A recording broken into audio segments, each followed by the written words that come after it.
Yo, what's going down, commanders? I'm gonna fucking bore you to death with some shit that I've been saying. I may have been giving you a little bit of bad advice, and what I mean by that is when I said the Claymore Diamond Tech isn't worth doing, I even suggested that the Jericho Diamond Tech wasn't worth doing, but I did it because I was free. My workshop was free over the last couple of months. Not free, but you know what I mean. Towards the end of the month, it got to become free, and I just done the levels on it.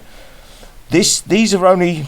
For now, they're only useless. This Diamond Tech maxed out is only useless for now. If Kixeye went back to these units, the Jericho especially, the Claymore might work okay with the Diamond Tech as is. But the Jericho, if it ever gets Omega levels, this Diamond Tech will come into the fold because it's a big jump. So if they ever come out with the Omega levels for the Jericho X, you might be golden to have the Diamond Tech upgraded. So if you do get a chance, you get a few spare days within the months, next couple of months, get that upgraded. And I would suggest the same. I'm thinking the Diamond Tech for the Claymore might be useful as is, but we still want to be aiming for when Kixeye, or if Kixeye ever eventually do give the Claymore Omega levels, and we know that they probably will be giving these units Omega levels at some point, because if we go into the infantry, if we go down to Shadow Sharkis, we've now got Omega levels on Shadow Sharkis. So we know that the factionless uniques eventually probably will get Omega levels. So my advice in saying the Diamond Tech for these units are crap is kind of negated if you look into the future. So if you do get spare time within your workshop and everything else, my advice is just to put some levels on them, just in case we do get to that point where they go, right, we need to put more levels on Jericho, or we need to put more levels on the Claymore. I don't think as the Claymore stands, let me have a look at this health and shit. Claymore there, yeah, it's still quite a good health on it, comparing it up against the Jericho X, which is about half, and the DPS and everything else. This desperately needs Omega levels, desperately, to make that Diamond Tech of any value. For instance, the one where I spoke about the Kraken last night, I did get the Kraken Diamond Tech maxed out, and now that it's going to Elite, this Diamond Tech is going to make this unit formidable. And I'm just lucky that I did spend my time doing it, because at the time when we got this Diamond Tech, that 30% weren't worth it because the unit was so out of date.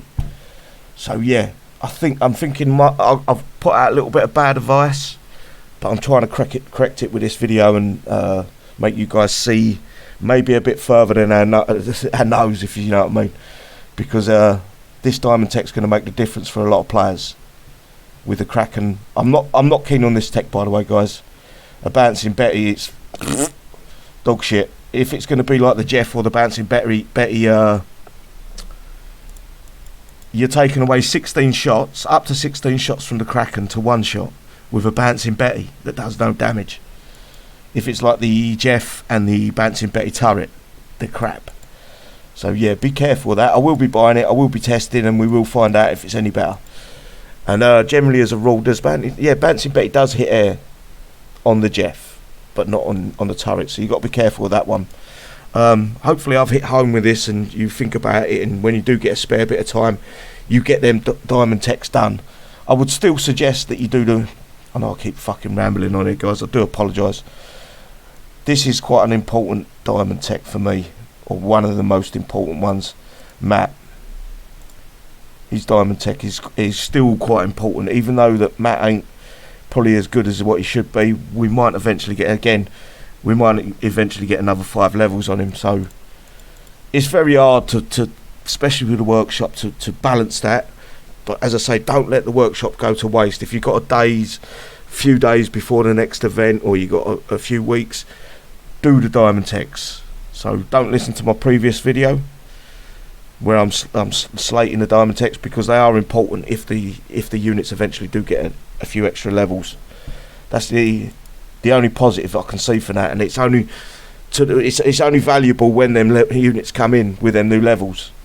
That's the only time it becomes valuable. The Kraken, for instance, I think it's going to be unbelievable when it when we can get them new levels on it. Anyway, guys, I hope you understand what I was trying to say there. I know I'm waffling on like normal, but I'm trying to give the best advice I can without fucking destroying your knowledge of the game as well, guys.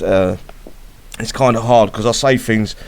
If you go back to some of the old Diamond Techs, they're poor.